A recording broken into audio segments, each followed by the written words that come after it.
So thank you, Dr. Paul Malgrati, for coming to be our speaker today. I'm really excited to talk to you as well. This has been a long time coming.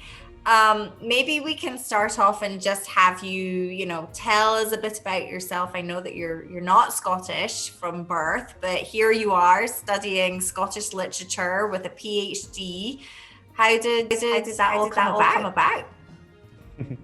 Well, thanks so much, Irene. Thanks for the invitation. I've been very excited about tonight, and yeah, thanks to everyone for attending. I suppose that's one of the wonders of the 21st century, that whilst sitting so far away from each other, we can still communicate. So that's great. And yes, thanks so much, Irene, for having me tonight. Um, yes, well, you're right. It was not obvious at all for me to end up working on Scottish literature. I don't know if you can tell with the accent. Sometimes you can definitely tell, but I'm French. Yes, I'm from outside Paris, and my family has got no ties whatsoever with Scotland. So it's a bit of a random path of life that's happened to me, basically. Um, about 7 years ago now, I think that's when I did my exchange year to Scotland, from a university in Paris to the University of St Andrews in the east coast of Scotland, an absolutely lovely place with ruined castles and the sea, and a very ancient university. And during this year of exchange, that's when I really fell in love with everything in Scotland, with the landscape, the language, the culture, the poetry, the music, and also a Scottish lass, my still current partner, Julia, who is from the east coast of Scotland, Dundee to be precise. So all of that happened during that great year. That was 2013, 2014. Also the year of the Scottish referendum on independence that was lost by the independence side. But anyway, a very interesting year to be in Scotland. I had to return to France to do my master's and my studies, but I was missing Scotland terribly. So I decided after a couple of years, still in touch with my girlfriend as well, that it was time for me to go back to just change my plans. Life happened, and so I decided to go back to Scotland. And if I was to go back to Scotland, then I thought, let's also do some research, some work about this country that I love so much. I knew a bit about Scottish literature, not that much. I knew a bit about Robert Burns, but I was struggling a little bit to understand some of the poetry at the time. But I did know that Burns had been a keen supporter of the American and the French revolutions. And of course, as a Frenchman, that sort of interested me, that triggered me. And this is why I decided to do that PhD, which ended up being on Robert Burns, his legacy and Scottish politics in the last 200 years. So that's what the PhD was about. And then I was lucky enough 3 years or so later to land a postdoctoral job at the University of Glasgow, where they have a Burns Centre. This is the unique unit of research about Robert Burns in the world. And this is where I currently work on a postdoc about Burns suppers. And so that's me in front of you now. That's wonderful. What a great story, and just so many different juxtapositions as to how you ended up here. So now that you've been studying Burns for so long, have to kind of ask, do you have an affinity with him? Do you see yourself as a romantic? You mentioned your girlfriend there a couple times. Well, Burns was a great romantic. Some would say pre-romantic, but it doesn't matter. Yes, he was into the power of human passions, of human emotions, the power of words, of the arts, of nature, the power of love, of course, and also the power that connects you to a very specific place in the world, a place that you want to call home, a place that you want to sing. So Burns had all of these things, and And I suppose maybe, yes, it's something that I might share with him, like so many people. I suppose, there are a lot of romantic-minded people in this world. And yes, I would be happy to call myself a bit of a romantic, like Burns himself was. Obviously, I couldn't compare too much. Burns lived in a very different time than mine, than ours. He lived in a different place. Well, actually, not so far from where I am, just that we grew up in a different place, definitely. But yes, I would like to think that Burns and me and so many people do share that passion and curiosity for life, love, and the big questions of existence, really. So yes, I'd hope we share a bit of that. That's right. That's good. It is amazing, like how much Burns wrote, and during his time, I don't really understand. Was he famous when he was alive, or was it really after his death in 1796 when people started to commemorate his life? How fast did this kind of happen? And obviously happened in Scotland first, but it's a global spread now. So how did that happen outside of Scotland? Yes, well, there are several things in your question, Irene. Yeah, I think an interesting moment to look at, which is often overlooked when we think about Burns, is actually his funeral. Maybe it's a bit of a gloomy note to start, but it's just interesting to answer your question.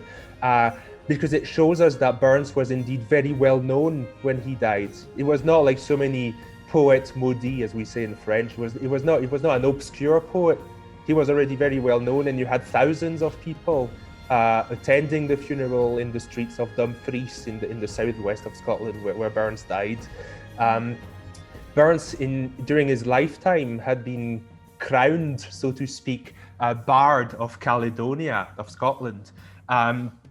So he had really reached a huge fame during his lifetime. He was by no means consensual, though. He had a lot of fans, but as I'm sure a lot of you will know, he was also the poet who wrote Holy Willie's Prayer, a fierce denunciation and criticism of hardline Protestant, of hardline religious people in Scotland at the time.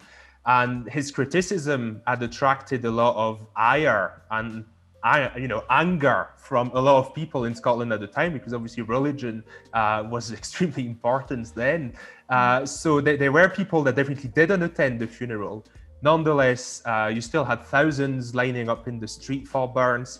It was also a full military funeral. You had the local regiment, the Dumfries Volunteers, which Burns had joined in the last few years of his life, that were there and fired salvos to just as a tribute to the departed poet. So we've got the funeral of Burns, which really shows that already during his lifetime and just when he died, he was that very popular, though not quite so consensual poet.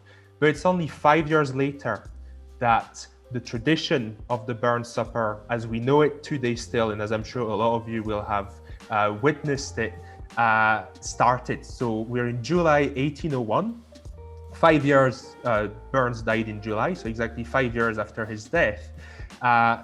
And 9 admirers, or old acquaintances of Burns, came together in Alloway in the southwest of Scotland at Burns's birthplace, the Burns Cottage. And they held a dinner, a supper, to commemorate their departed friend. I'll say perhaps a little more about that first supper, but just to answer your question, Irene, at this point, how fast then this spread, this went outside of Scotland. Well, we're in July 1801, the very first Burns Supper, just 9 people. Then I think it's important to know that only 6 months later, in January 1802, you had the first Burns Supper in January. And of course, that's the tradition now, to have it on Burns Night, not for the death of Burns, but for his birth. And that was held in Greenock in the west of Glasgow in Scotland. Then, 2 years later, the first Burns Supper reached England. So it spread in Britain quite fast at that time, but it took a little longer to go beyond the UK. And basically you needed more Scottish immigrants to go outside the UK. And there were a lot of reasons at the time for immigration. You had industrialization, you had maybe some of you may have heard of the Highland clearances. There was a dearth of agricultural jobs, so people had to emigrate. They had to find opportunities elsewhere. And so in 1817, so a bit more than 15 years after the first Burns Supper, took place the first American supper held by the Philadelphia Burns Club. So that's the first time a Burns Supper was celebrated in the US, 1817. And then it went to Canada 3 years later in Montreal. In 1822, it crossed the ocean to India. And in 1826, it reached Tasmania. So in about 25 years, that's the time it took. So it took a while, but nonetheless, at a steady sort of pace for the Burns Supper to go from Burns's birthplace to the outer world. Incredible, yeah. And so the types of, first of all, that information is incredible. I had no idea that the spread of the Burns Suppers happened as quickly as that. Can you talk a little bit about the tradition of the Burns Supper, like back in 1796, what may have happened, or 1801, as you said, the first one in July? What was the format for that kind of Burns Supper, and how has that progressed and kind of migrated through the years to what we call Burns Supper today? Yes, thanks, Irene. Well, I suppose it's best to focus on the first Burns Supper just for a bit, because it's interesting, because all of you that have attended the Burns Supper, you would not have been lost if you time traveled there, because all the key ingredients of the Burns Supper were already there. And for this, we have to thank one man in particular, the guy who came up with the idea of having a supper to celebrate Burns. His name is Reverend Hamilton Paul. Not very well remembered now, but just a local socialite, also a Freemason in Alloway. So just near the place where Burns was born. And so it was Hamilton Paul's choice to include the address to a haggis to kickstart the ceremony. So right at the onset, that first ceremony, we had that poem that I'm sure a lot of you will know. Fair fire on our sons of face, great chieftain of the pudding race. So that was already the centerpiece of that evening. There are a lot of reasons for that. It could take us a while. I'll try to be brief, but just to highlight that there is a long story to food in Scottish poetry in the 18th century, because there was a big debate at the time, especially in England, but also in some part of Scotland, where people thought, Scotland has got no gastronomy. There's no food in Scotland. Scotland is this kind of wilderness without food. And quite a lot of pejorative views that were used against Scotland for that reason. And there were several poets, Robert Ferguson, who was Robert Burns' most main influence, and Robert Burns himself, who stood up in their poetry to say, no, wait a second, we've got great hearty food in Scotland, including the haggis.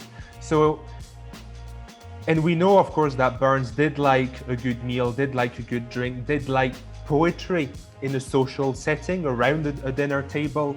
So it was Hamilton Paul's idea to bring these elements together to create a new way to commemorate Burns, the food and the poetry and the address to a haggis to start. So there was the address to a haggis, and then it was followed by a toast, a pretty long speech in verse at the time, reminiscing about the life of Burns. And this is the direct ancestor, once again, from the onset at that very first Burns Supper, the direct ancestor of what we know today.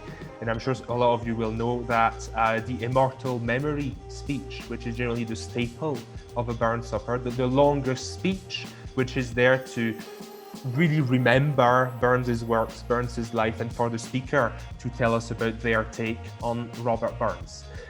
So these key ingredients were already there. I should also mention whiskey, of course, which shouldn't be taken for granted. It's another, it's part of that story about the debate on food and drink in Scotland at the time of Burns, because Scotch drink, whiskey, was seen as a very vile, quite a rascally kind of liquor to drink. It was not at all a gentleman's drink, as maybe it has become a bit today. The whiskey was seen mostly as a Highland drink, as a kind of Celtic drink drunk by those dangerous Highlanders, those rebellious folks. And in Edinburgh and Glasgow, people wouldn't drink whiskey unless they were willing to risk their reputation, really. And it was down to Burns mostly, who wrote many a poem about whiskey or celebrating whiskey, that it really became Scotland's national drink. So to have haggis and whiskey for this first Burns supper was actually very meaningful. So that's the very first Burns supper with all those ingredients, and these are still the key ingredients of the Burns supper today. Now, just being very brief, there are of course other elements to the modern Burns supper today. There is the singing of Auld Lang Syne at the end. There is, maybe you'll know that one, the toast to the lassies, celebrating womankind through Burns's lens. These are slightly later additions. This is later stuff in the 19th century. This just comes incrementally. People try things at different places and then it sort of solidifies. Perhaps the latest of the most famous classical toasts is the reply to the toast to the lasses or the toast to the laddies, because this reply has to be done by a woman, doesn't it? And throughout the 19th century, Burns suppers were a very masculine, if not quite macho at times, affair. And it really, we had to wait until the early 20th century to see women attending Burns suppers and see women speaking as well. And so that's when we have the start of the reply from the lasses.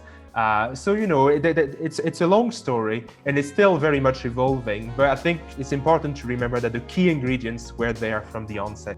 That's like so involved. I'm wondering, like, as we celebrate Burns now, is the Burns supper the only way that people remember Burns throughout the world now, or are there other ways in how they remember him, like, statues or musical, I don't know. Yes, no, it's definitely. I think actually, yeah, because we're about to speak about statues, and maybe it's a bit better if I share my screen for a second, just to show you some pictures of what I'm talking about. Sounds lovely. Thank you. Yeah, so it's just to show you the other artifacts or statues we'll get there that people have used to remember Burns in the past or still very much in the present. So perhaps I should first mention, so we're not speaking about Burns suppers just now, we're speaking about other ways to remember Burns. Obviously, like something that's quite obvious, I won't mention it too long, but books and the world of prints and anthologies of Burns. You've got a lot of wonderful Burns books, thousands of editions since the time of his death. So I suppose that's the main way to get acquainted with Burns and you remember the poets, is through the books. Now there are perhaps quirkier ways to remember Burns. And we've had for the last 200 years loads of artifacts, what we call in the jargon Burnsiana. Burnsiana is what we use to mean Burns objects. And I've just lined up 3 here, but there are many others. On the left here, you've got a snuff box from the 19th century, a tobacco box, with the witches from Tam O'Shanter, Burns' very famous poem, that dancing in the cover of it. Then in the center, you've got, perhaps some of you have got that, Burns plates. So Burns souvenirs that people visiting Scotland might bring home. Or I think actually even in the United States, for instance, people would just make these and sell these in Scottish communities. And on the right-hand side, perhaps a more recent example of a Burns object artifact was actually a Coke bottle that was made in 2009 for the 250th anniversary of Burns, and Burns was the first writer to ever feature on a bottle of Coke. So there you go. So this is just another way that people have used just to remember Burns, to make Burns a part of their life, a part of their home. But of course, perhaps alongside the Burns Supper, the most striking way Burns has been commemorated around the world is through statues. And you mentioned that, Irene. The story of Burns statues is quite fascinating. It's very much connected with the history of the Scottish diaspora all over the world.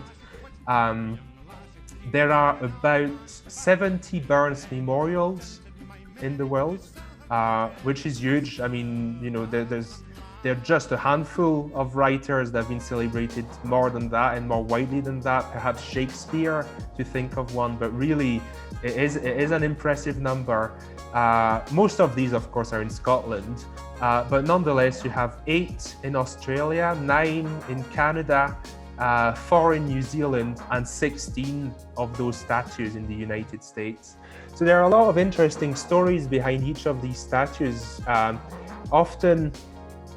So most of these statues were built in the 19th century, and of course these were, just local Scottish people, generally a bit well-to-do, with enough money to bring money together in a common pot. It was 19th century crowdfunding of a sort, and in various Scottish communities around the world, you'd have people that would want to stamp the place they lived in with a Scottish symbol, and what better symbol than Robert Burns.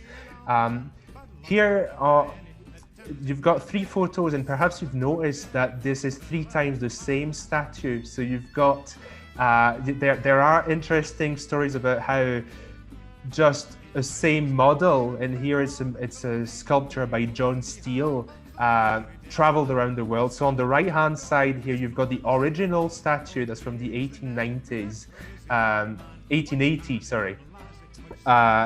And that's the one in Dundee, in the east coast of Scotland. That was the first model that was made. You had thousands of people attending the unveiling of the statue, something that we don't quite see these days anymore, but it was a very popular thing at the time. Then in the center here, you've got the same version of that statue, a replica, but that was erected in Dunedin in New Zealand. And on the left, this time you've got a photo of the inauguration of another replica of that statue in Central Park, New York City. And the statue is still there if ever you make it across to the East Coast someday. So an example of how statues and models traveled around the world and followed the Scottish diaspora throughout the British Empire and also the United States. Just to say a few more things about Burns statues or memorials in the US. Before I forget, I should mention here on the top left, it's not a statue, but this is actually a replica of the Burns cottage. The cottage, the farm in which Burns was born in the southwest of Scotland. But this is a replica, and perhaps some of you have visited this before, I don't know, but it's in Atlanta, in the US. There is actually a real replica of the Burns cottage, and the Atlanta Burns Club holds its annual Burns Supper there every year. Of course, I couldn't not mention the Burns statue that's in San Francisco. That's the one on the right hand side. If I'm right, it's in Golden Gate Park. Is that right? Yep. I wish I can visit that someday. And probably some of you will know the story behind that statue, that it was destroyed by the San Francisco earthquake in 1906 and had to be rebuilt in 1908. And the last picture here on that PowerPoint is actually the most recent, not statue, but bust of Burns that was built. And this is in Houston in Texas, and that was erected, that bust, in 2002. So to show that it is also, it is not just an old 19th century story, that there are still statues, busts being made in the 21st century. And And I know that the next one will be in Greenock. Remember that place where the first January Burn Supper was held in 1802? And to commemorate that, next year, they want to erect a brand new Burn statue in 2022. So I'll just stop share screen just now, but I think that was better to show you the pictures as well. So yes, other ways Burns have been remembered beyond the Burn Supper. Those are great. That's like so interesting to know that there's actually a replica of his home in Atlanta. I had no idea. So it sounds like the Americans are doing things, building replica homes, and we have 16 statues that you said. Is there specific ways that Burns has been remembered in the United States that is different to how he is remembered in Scotland?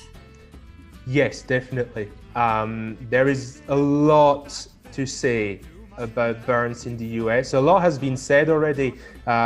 Perhaps later we can have a wee chat about potential further readings, and I'd like to mention a few books about Burns in the US. There's a lot. There was a BBC documentary, unfortunately it's not available online just now, but a few years ago, about Burns in the US. There is a very American story of Robert Burns, or we could say it is possible to look at US history through Burns's lens. Obviously, I'll have to be brief, but I'll just give you a few pointers. Obviously, showing this, there is also that very American way that you call Burns, because in Scotland we call him Rabbi Burns, but in the US, generally you would tend to say Robbie Burns or Bobby Burns. You're not the only ones to do that. They do that in Canada and in Australia as well, I think. But it shows that there is an American way to approach Burns, and perhaps even to appropriate Burns to some extent. At Burn suppers as well, perhaps some of you will have witnessed that. I'm not sure that's something you do at the St. Andrew's Society at San Francisco. Tell me if I'm wrong, Irene. I know that they do it at your rival club, the Caledonian Club of San Francisco. I know that they do it. That they do the toast to the Queen of the UK, and then the toast to the President. And even I think some other societies in the US sometimes do a toast to the US Army as well. So there are a lot of ways in which, in the actual format of the Burn Supper, American folks have tried to build, to add their own stamp, their own twist on things. But more broadly, there is a bigger story of Burns in the US throughout history. As I said, Burns himself was influenced by the American Revolution. So there is also a story of how America influenced Burns, but there is also definitely a story of how Burns influenced American culture. Right. Because Burns was so popular amongst all the Scots that immigrated to the US, that you really find him in places where you might not expect to find Burns. So during the Civil War in the 19th century, you'd have Burns used for propaganda purpose on both sides. You'd have famous early abolitionists, someone like Frederick Douglass, who would quote Burns as a symbol of equality, singing his song, "A man's a man for all that man to man the world o'er shall brothers be for all that." So, used as a sort of anti-slavery song. But on the other side, you'd have slave owners clinging to Burns as a sort of symbol of American whiteness and of WASP identity, the ties to Scotland. So you see really folks in the US approaching Burns from very different, completely opposite angles. Abraham Lincoln was also a big fan of Robert Burns. In fact, Burns was his favorite poet. And I think one of his dearest wishes just before he was assassinated was to go to Scotland and visit Burns's birthplace. So there is a big story here between Lincoln and Burns. If we leave politics for a bit, Burns is also very important in American folk, American music. The pioneers of American folk music, from Woody Guthrie to Pete Seeger to Bob Dylan, were all extremely influenced by Burns. I think Dylan even said that one of his favorite songs and one that was the most inspirational for his work was actually A Red, Red Rose by Robert Burns. So really throughout history, from politics to culture and music, there is a Burnsian history of the United States that can be made. Maybe I'll say more a bit. In a bit, there would be a lot more to say, but there are just a few pointers to show you how important really Burns is in the history of your country. That what we are doing tonight in a way is part of this wider American tradition of looking and being inspired by Robert Burns. So with that, I mean, I guess if you take, Burns from the past up to the present era, it sounds like a lot of people have been celebrating him through the many years that have gone by. Is he more or less celebrated now than in the past? And if you could help us understand. Yes, it's hard to say, because obviously we lack data for like the last 200 years to really compare. But I think it's a fair guess to say that Burns is more celebrated nowadays than it was in the past, which is pretty remarkable, pretty significant. There is the other way around. As time goes, great figures of the past seems to be a bit less celebrated, but it's not the case for Burns. The current estimate is at about 9.5 million participants in various Burns suppers across the world every year. 9.5 million. So this is nearly twice as much as the Scottish population. So these are huge figures. Number of suppers versus the number of participants. Number of participants. The number of suppers itself is very hard to estimate. I think the closest guess we've got is about 10,000 public Burns suppers. But obviously 10,000 Burns suppers cannot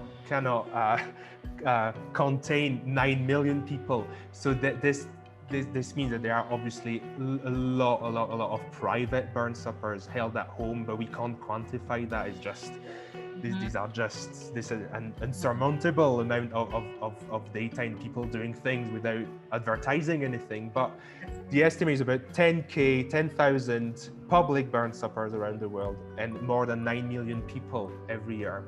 I think one of the big recent changes as well is that Burns is more widely celebrated. What I mean is that he's more celebrated outside the Anglophone world, because up to the 1970s, 80s, according to research, basically, the Burns Supper, Burns Night was a very English-speaking affair. It was, in Britain, in British dominions, in the United States, but much more rarely outside these spheres. But since the 1980s, we've witnessed a diversification of the Burns movement, with more and more Burns suppers taking place in Europe, in Asia, South America, and Africa. There's more research needed here to really understand how come, but I suppose a fair guess here once again has to do with the economic and cultural globalization of the last 40 years or so, with Burns traveling further due to the development of mass tourism, the growth of international education, the rise of the entertainment industry, the broadening of Scotland's diaspora to newly emerging economic areas. Also, the growth of Scottish identity, potentially, since the creation of a Scottish government in 1999, all the issues surrounding Scottish independence. So it's probably a mixture of all these reasons, but what we witness overall is indeed a diversification, a broadening of the Burns movement in countries and regions where until recently, Burns was just absent. Yeah, so at the Glasgow University, I know that you told me that you recently conducted probably like the world's largest study of Burns suppers around the globe, which sounds incredible. Can you tell us a little bit more about that? And I don't know if there's any chance, but is there a chance of seeing the map and sharing some of the research with us? Of course, yes. So, yeah, I think I'm going to share screen again, and I'm going to show you that big Burns supper map that we put together last year. I think it'll be easier to speak about it if I show you. So, okay, can you see the map? Yes. Yes. Okay. So this is, yes, our global burn supper map. I'll try and remember to put a link in the chat for you all to check it out for yourself. But if you just type on Google global burn supper map, you'll find it very easily. So there are about 2,500 burn suppers listed on this map, which make it the biggest, indeed the biggest, most detailed database record of burn suppers ever made.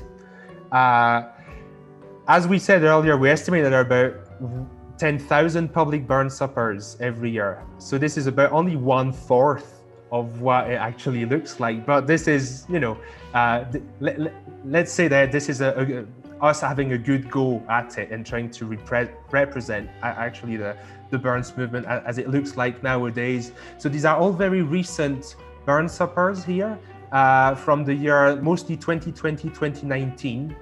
Now, as the purpose was also to look for burn suppers in more unexpected and remote places where perhaps burn suppers are not as recent, we went as far back as 2009 for some of the more unusual countries for burn suppers to happen. But most of the database here is from 2020.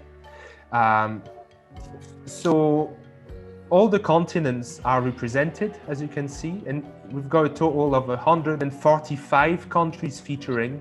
So that's about 3/4 of all the countries in the world, which really shows the spread of the phenomenon nowadays. So you have burn suppers in countries as unexpected as Mongolia, the Philippines, Papua New Guinea, Tonga, Hawaii, of course, the United States, obviously, Brazil, Peru, or Angola in Africa, for instance. The top 5 countries on the map is as follow, with Scotland, of course, coming first with about 1,000 suppers in Scotland. Then 4,000, 1,000 in Scotland, 400 in England. Mm-hmm. Then outside of the UK, it's actually the United States that comes first with about 300 burn suppers on the map. This is followed by Canada with about 200 suppers, and on the other side of the globe, Australia with about 80 suppers.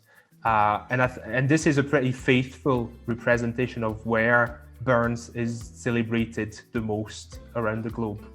And Paul, are all these celebrations kind of the traditional type, or are there some more unusual or interesting kinds of burn suppers that you noted? Yeah, so there are, I think this is one of the most interesting, exciting aspects of this map, is that there are very unusual, very multicultural or burn suppers held in odd, unexpected places. So if we go here, for instance, in Antarctica, you will see on the right of the screen, perhaps if you move the video of us all and actually look on the right of the screen, there is a depiction of each burn supper. So each burn supper has got a description of what went on. And so here we see the Antarctica Burns Night. This one took place in 2013, and it was organized by an alumni from the University of St. Andrews and celebrated by 4 scientists who ate a 40-year-old tin of haggis to celebrate Burns Night in Antarctica. So that's just a very unusual example of a Burns Night. Now, if we go maybe a bit, obviously the St. Andrews Society of San Francisco is represented here, but if we go just a bit further north, just to show you an original, unusual example of a very multicultural take on Burns Night. If we go to Vancouver, and we find, so in 2020 was the 21st Gung Haggis Fat Choi, so something that's been running for 21 years. And this is a Scottish, Chinese, Canadian Burns Night. And it's just very impressive. They've come up with a lot of great ideas on how to celebrate Burns Night in a multicultural way. But so, for instance, they eat their haggis in wonton dumplings for the dinner. So, bringing cultures together. They also have an open mic session for Asian Canadian writers and a reading of the address to a haggis in Scottish, but also in Chinese. So it's just an example of a very multicultural way to celebrate Burns Night. Maybe another example I can give you here. There are actually so many examples that I'll just show you just another example. If we go to perhaps a very unexpected place to find a Burns supper, in the middle of Siberia in Russia, in the Ural mountain, there was, so last year, a Burns Night organized by the Ural Scottish Society, and that celebrated Burns alongside the famous Soviet songwriter from the 1970s, Vladimir Vysotsky. It might be interesting for you to know that actually Burns during the 60s and 70s was very popular in Russia. It's because of Burns's revolutionary credentials, and he was seen often with a good bit of Soviet propaganda, sprinkling of our Burns, but as a sort of, as a proto-Soviet hero, and you still have remnants of that in Russia. And this is an example, I suppose, that Burns Night, where you had a Russian and Scottish buffet and recitations of Burns's poems in Russian, alongside songs by that Soviet songwriter, Vladimir Vysotsky.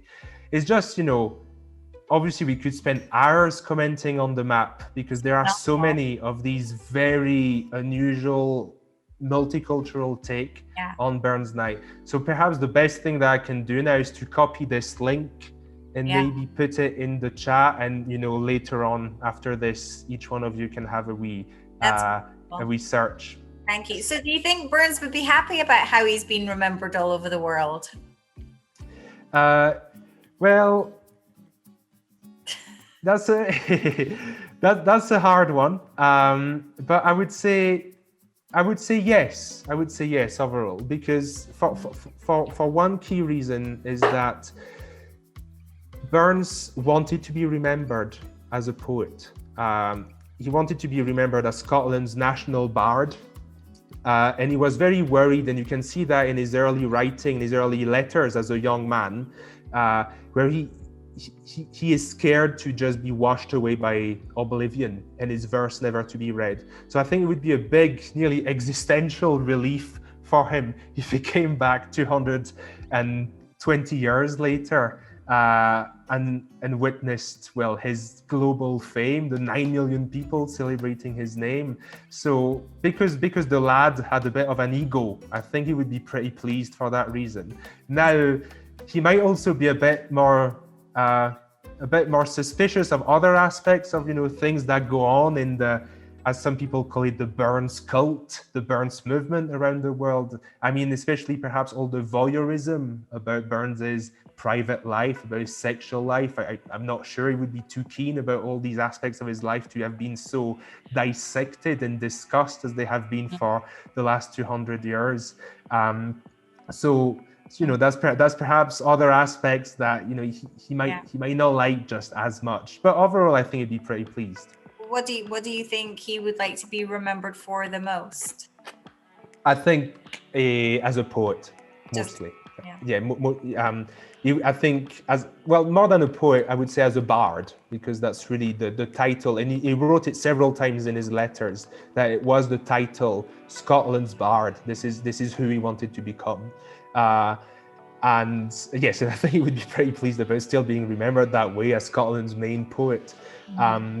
So yes, probably not remembered so much for all the details of his private life, but remembered for his poetry and for his songs.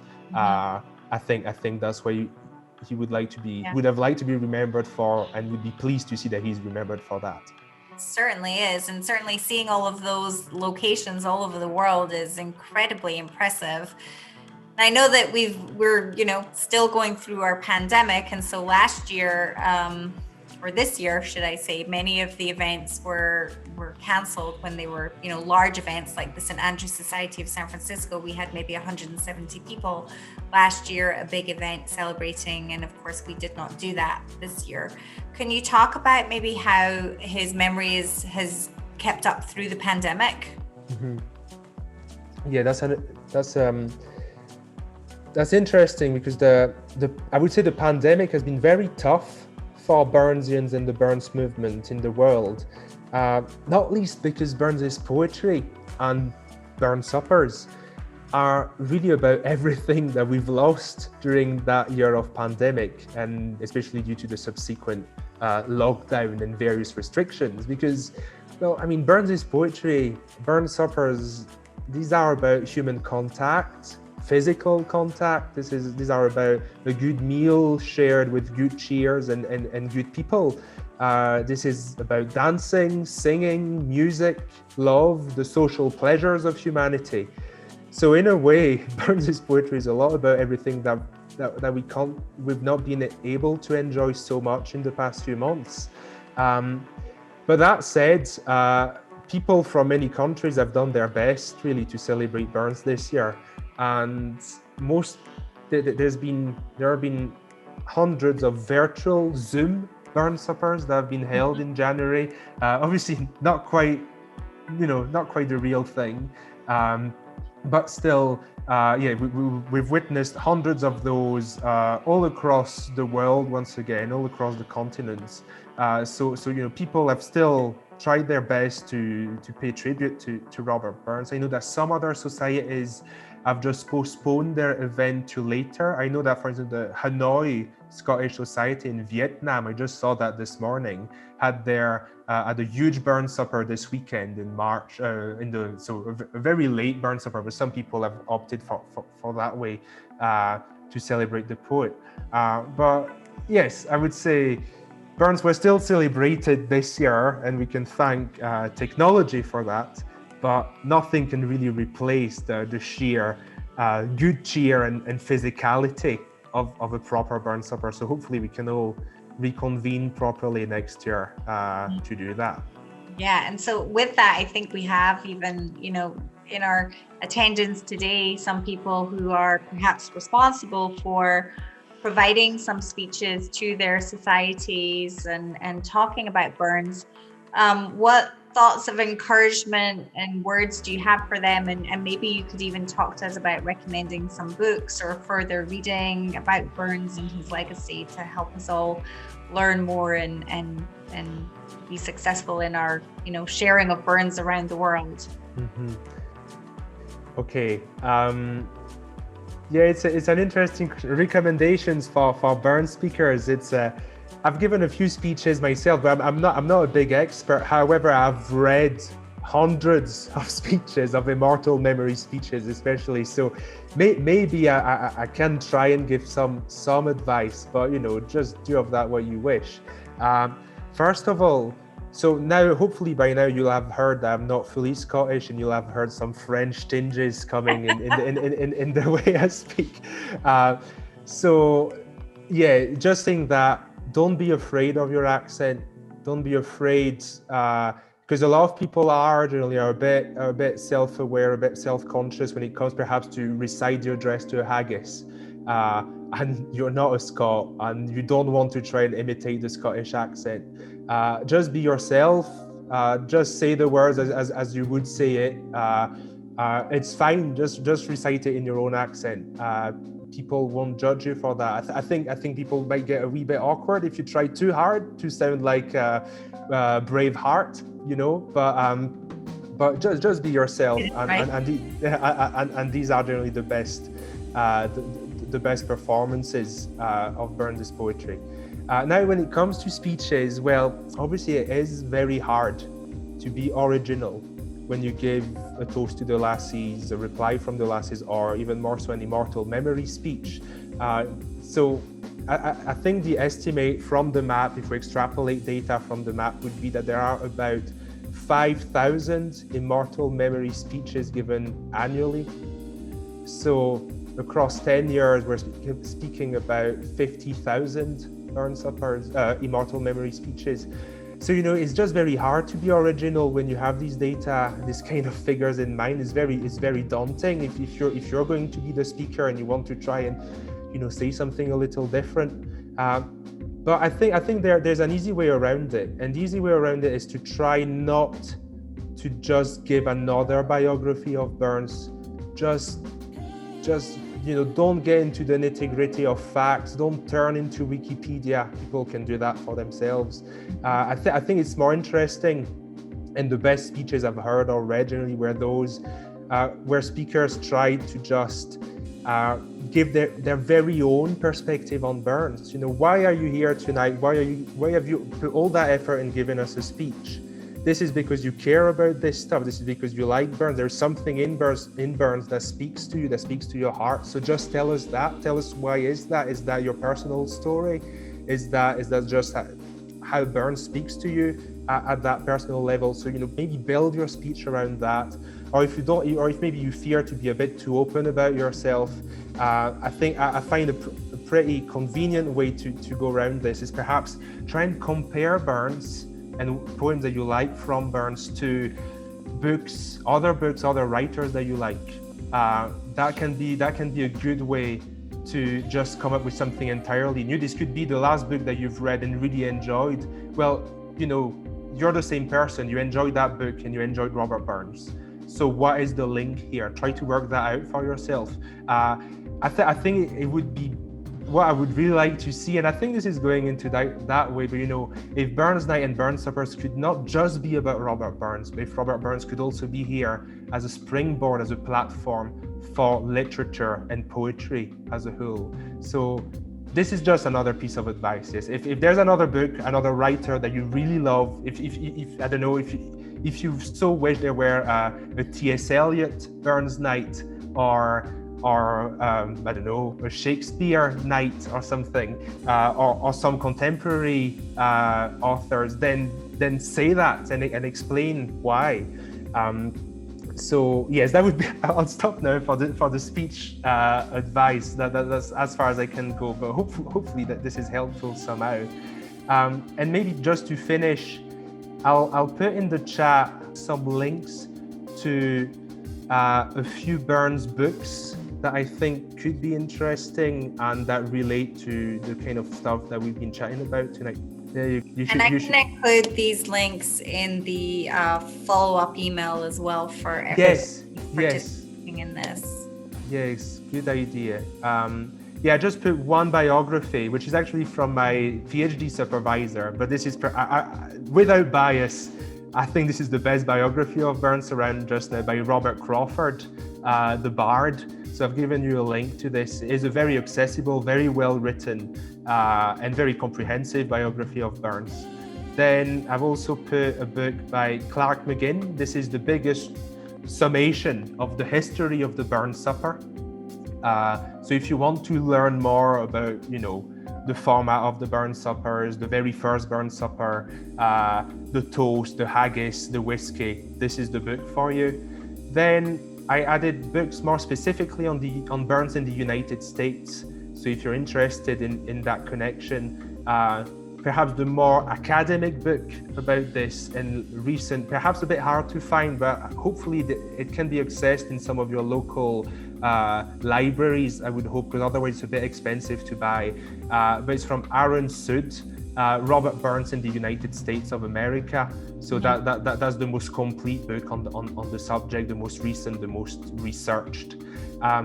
There is also that book by Ferenc Saz on Abraham Lincoln and Robert Burns. So if you're interested in that very interesting relationship between Lincoln and his favorite poet, Robert Burns, this is the book for you.